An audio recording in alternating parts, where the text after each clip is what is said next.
Hello and a warm welcome to the breakout session Scaling AI in Your Company. My name is Claudia. I'm a colleague to Silpa, however not based in Zurich but in Stuttgart at the Swiss Consulate. Today I'm very delighted that Nicole and Joanna from Mandix Labs have accepted our invitation. Unfortunately, Nicole just informed that she couldn't make it because there was a serious other topic. So, but I'm sure Joanna will do it even same or even better. And you've met Nicole in the introduction already. So I don't need to introduce Mandix anymore because it was done. For your information, Joanna will present the next 15 minutes and then we have a Q&A session afterwards. But please, if the presentation is on and you have a question, write it in the chat. We can then take care of it afterwards. So nothing more from my side. Joanna, the floor is yours. Great. Thank you, Claudia, very much for the introduction. And thanks for having me to talk about scaling AI and to talk about Mandix Labs.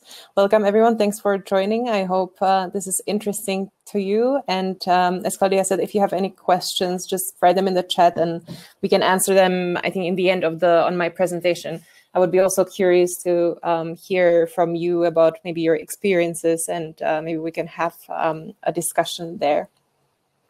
So yes, so let's move on to the presentation. I'd just quickly like to introduce myself. You've already seen Nicole in the pre-recorded video. My name is Johanna and I work on the business team at Mandix Labs. And I work with clients throughout the whole journey of AI use case, ideation, development, implementation, and scaling. And I've also been working a lot on the AI canvas that Nicole already introduced, which I'm also gonna introduce to you in a bit more detail. So just to give a little bit of context, because before we dive a bit deeper, why artificial intelligence? Right, so we believe at Mandix and Mandix Labs that AI is the next disruptive general purpose technology, similarly to software in the 1970s and the internet in the 1990s. We believe that AI will really be adopted across all different sectors in the next decades to come. It's already starting to happen, but we really believe that it's going to be this kind of general purpose technology. However, it's still not, let's say, fully understood, and many companies struggle to unlock the business value that AI actually can create, the potential that AI has.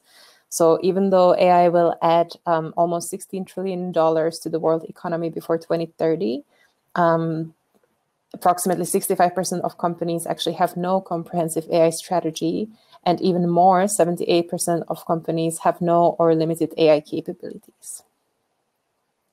So this is where we come in as Mandix Labs. We are basically a one-stop shop for AI solution. We bring, as Nicole also mentioned, we bring a lot of this research that's being done, right? There's a lot of new research coming up all the time from top universities.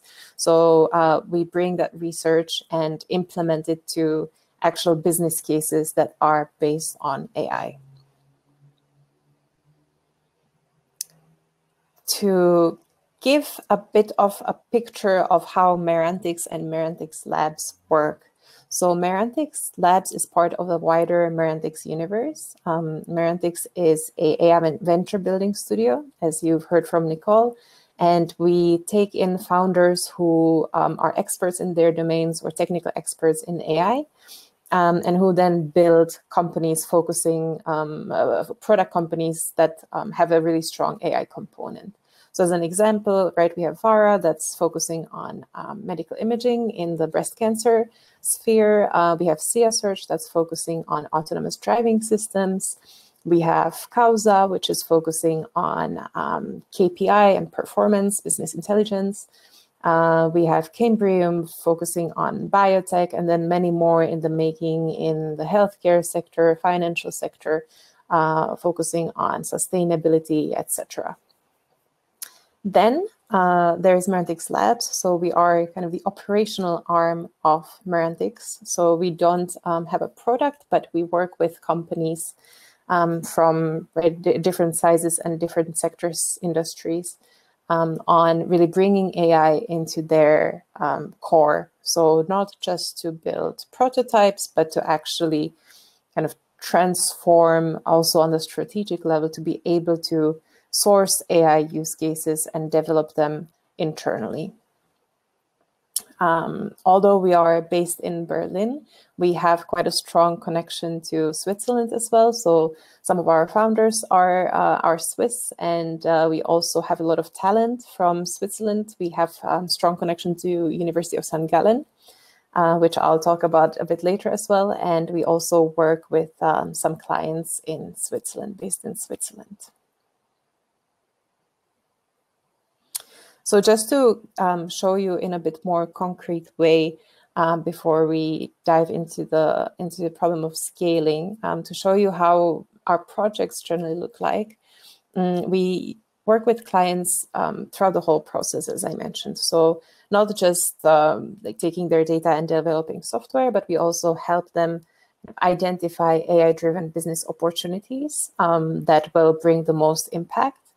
Then we move to the next stage of actually prototyping and creating kind of a first version of the product or of the solution that they're trying to implement. And then there's, of course, this decision gate, right? Do we actually want to go through with this project or not? And if yes, we move into the scaling part, which is where most of the challenges actually happen. However, of course, you need to keep the scaling part in your mind throughout this whole process. And to give you a bit of a concrete example, sorry, okay, now it moved. So to also show you what types of problems we work on, right? So the main technologies we work with are computer vision, natural language processing, and then forecasting, so based on regression.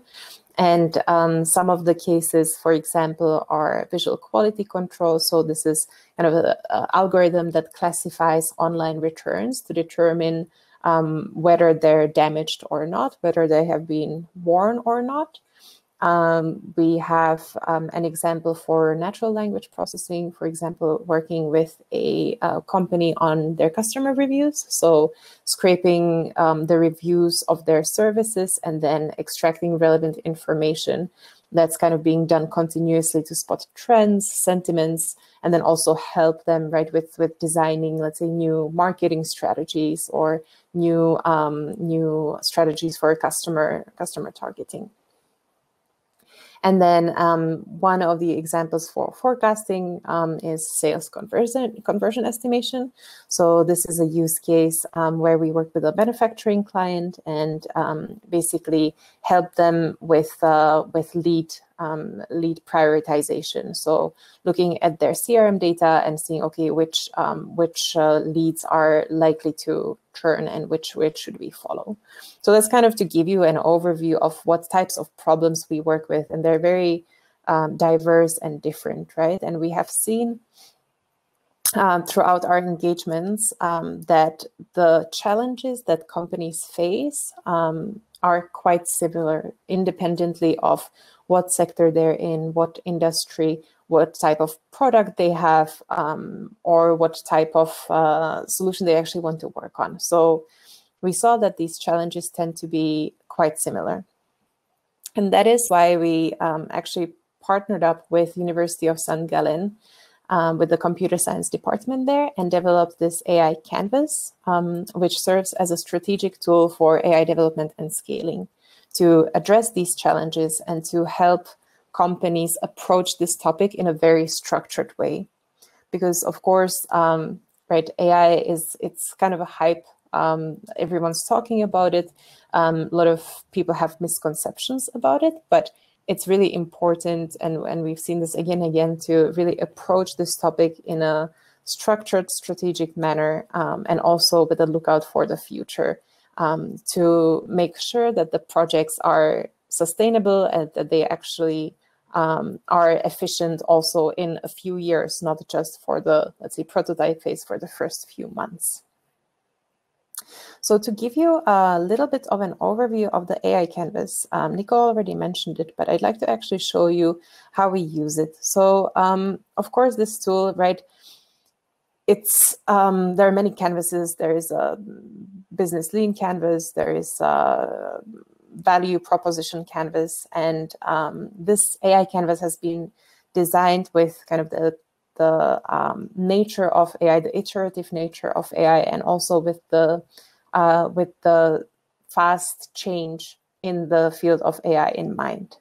So of course you could use it in a very brief way of just kind of looking into these fields and writing, one sentence just to get an overview. But we like to use it as a starting point with our clients, when we kind of plan the whole engagement, plan the whole strategy. So as you can see here on this slide, the canvas has main 4 parts. One of them is business, then organization, then technology plus data, and then the AI lifecycle.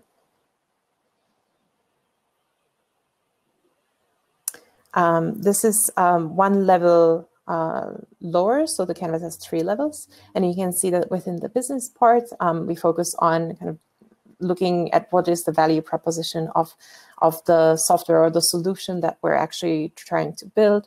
How do we measure its success? Then looking into the organization, right? How do we set up the organization so that information flows well and that the right people are involved? Then data and technology. So which type of data do we have? Which technology are we going to use? Operational implication focuses more on the kind of regulatory and safety security part. And as I mentioned, right, we use this tool on different levels. So you can use it as a very simple tool to just write in a few words, but we use it as a first touch point at the beginning of a project where we work, let's say, in a workshop format. And then later on, when we actually move on with the project, we use it to iterate and also to keep on track with all the topics and make sure that we do not keep any of the topics abandoned, because AI projects are not just about putting in data and coming result. They really have a lot of different areas around them. So just to show you, right, when looking at the business part,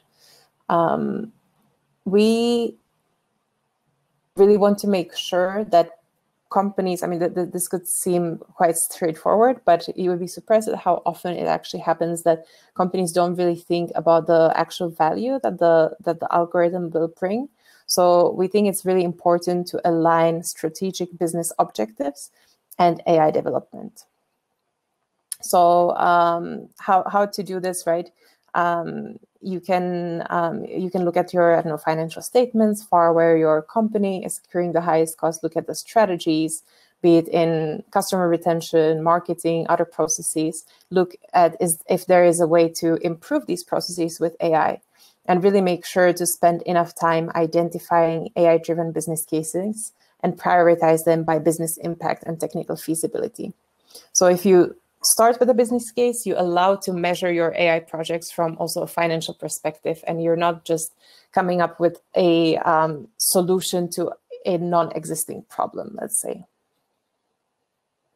So this is just a show of how we would kind of approach this in a workshop setting. And then when you understand the problem, you can of course move further into the customer user of the tool, look at the journey, identify the product, maybe partners who are necessary to actually build this software. Moving on to the organizational part. So this one actually is really important. And one of the ways that we're looking at is that it's really important to, sorry, I think my slide has moved. There we go. Is to to look at, right, to set up your organizational capabilities to support AI development. And what this means is that companies have to approach AI in a holistic manner and assure that the organizational setup, but also internal knowledge is up to date. As an example, right, so something that's emerged in the past years, and we see it also with our client, is that just due to the fast-paced progress of machine learning, the organizations, especially more traditional ones, can have a hard time kind of keeping up with all this information. As an example, one of our clients, a large multinational company, they actually had machine learning capabilities in-house, but they were scattered across the whole company. So each vertical, each department was working on their specific use cases. They would, for example, set up the cloud over and over again, make the same mistakes, not really share their learnings. So they basically ended up reinventing the wheel over and over again without sharing any resources. And it's been found, I mean, this is, of course, dependent on what type of organization you are. Are you a startup? Are you a corporation? But it's been found in research, but also from our experience that kind of looking at this setup is really important. We generally work with this hybrid setup where you have a central unit that kind of communicates with different departments and the leadership as well. And this can lead to many benefits, such as more powerful models, capability building, talent sharing, project scalability, etc. So, of course, as mentioned, there are many ways of approaching this, but we use the canvas to get a deeper understanding of the existing organizational setup through exercises such as stakeholder mapping or technical and talent capability mapping. So that's for the organizational part. And now quickly also looking at time, I'd just like to mention a few points for the topic of data and technology, right? Because for data, a lot of companies collect, right, so much data and ideally would like to use all of it, but very often the data quality is not maybe so high, or the data sets are not connected. So this is something to really keep in mind from the beginning of the project to make sure that there is some data strategy in mind. So we do this, we start usually with data mapping, where we identify kind of the existing setup and see where do we need to, let's say, improve the quality or increase the amount of data. And from there, we move on with kind of the data scientist tasks, right? So this is either done at the clients, or we actually also help them. Our engineering team actually also helps them with this topic. And one important part actually is also the operational implications here on the right. So the topics of governance, compliance, regulation, safety, security. This is something, again, that you kind of need to have an interdisciplinary team, right, to focus on these topics, especially in terms of regulation. There's not that much AI regulation yet, but for example, the European Commission is now drafting a first draft of an AI regulation, which is going to be similar, let's say, to the GDPR regulation, but with focus on AI applications. So, of course, it's also important to keep this in mind for the future, to make sure that your models are, explainable to a certain extent, or that your models can actually be understood by others revising them. So we keep all these topics, many topics, I know, and it is quite a complex theme. But that's why we kind of like to put it on this canvas all at the same time, to make sure that none of these topics are avoided when starting these discussions, because the projects or these initiatives can very easily go from small projects to company-wide initiatives, and then all these components are very important to address.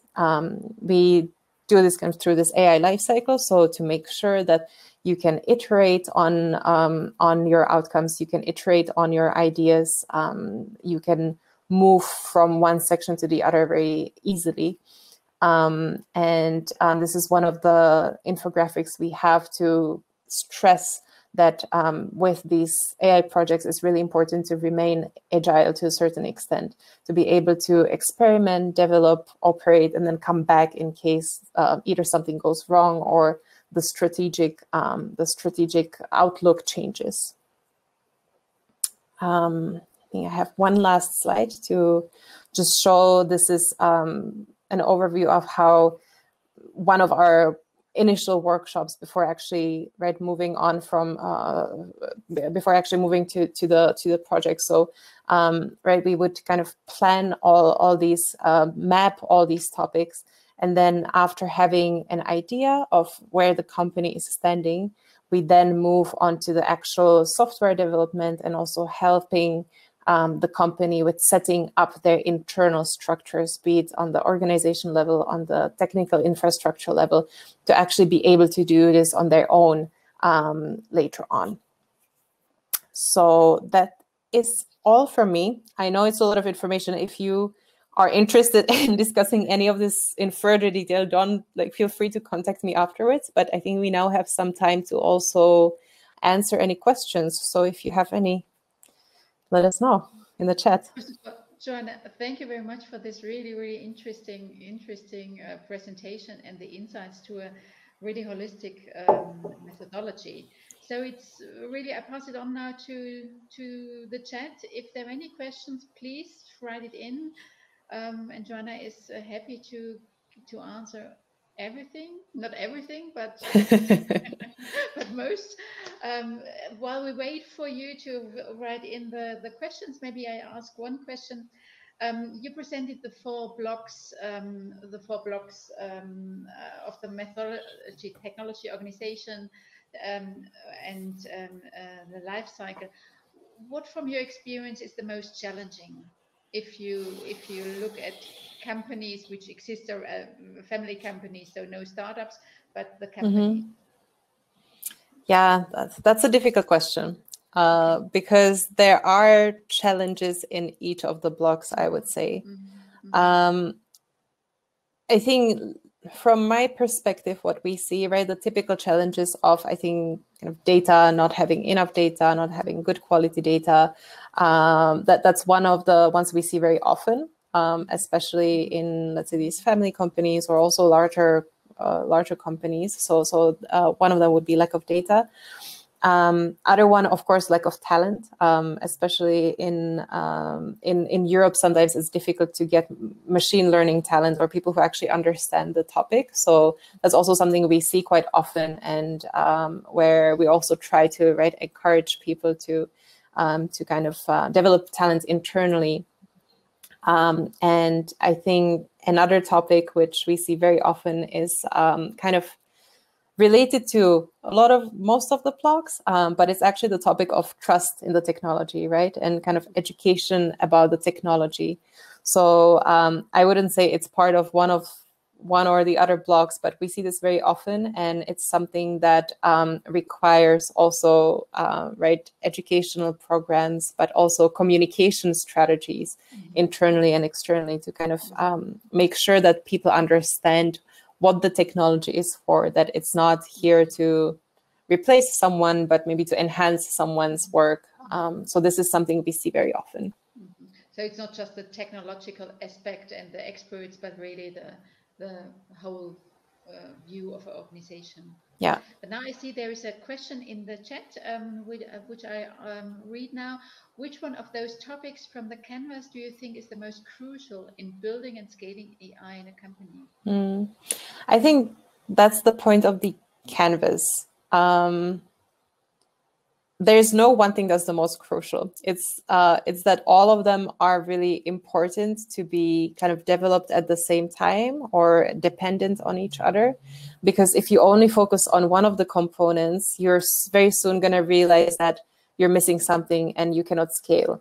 So that's why we actually also came up with this tool, because we would very often see people, let's say, focusing only on the technology, but then they would have difficulties convincing the board that this is actually a solution they should finance further, because there was no clear business value. So it's really the integration of all these topics that makes the initiatives successful, let's say. Okay, thank you. Then there was a comment which I read: intrigued by the integration of a fair amount of design thinking, concepts into your process. It seems like a very sound platform for companies to branch into more AI applications in their organizations. Thank you very much, Michelle. That's very nice to hear. Would be happy to chat about it later on as well, if you want to reach out. Okay, and then there was a question from Michael. We speak to companies in North America that apply AI in their product solutions. If these companies establish an office in Switzerland, does Merantix have a way of helping these companies scale in Switzerland to tackle the European market? Mm-hmm. So that's an interesting question, and also something we touched upon a little bit in the morning, right, Claudia? So Merantix is actually based in Europe, in Berlin, but we're kind of have a European-wide network. So we're focusing on the DACH region, but also expanding to other European countries. I wouldn't say that we have like direct way to help companies establish an office in Switzerland. However, we are opening up this AI campus, which is a space to kind of share AI knowledge, but also cohabitate with other AI startups. However, that one is based in Berlin. So it doesn't, right? Like the maybe outlook is slightly different because it's still in Germany, but there is also a very strong connection to Switzerland with our business. Okay, so internationalize AI services and products is it part of the AI lifecycle, or is it not touched in a way? I mean, right, this is something, it would be a part of it could be part of the AI lifecycle, because also you have different regulations in different parts of the world, different data regulations. So it's definitely something that plays a role. Maybe I misunderstood the question. I understood if we could actually kind of help with this, with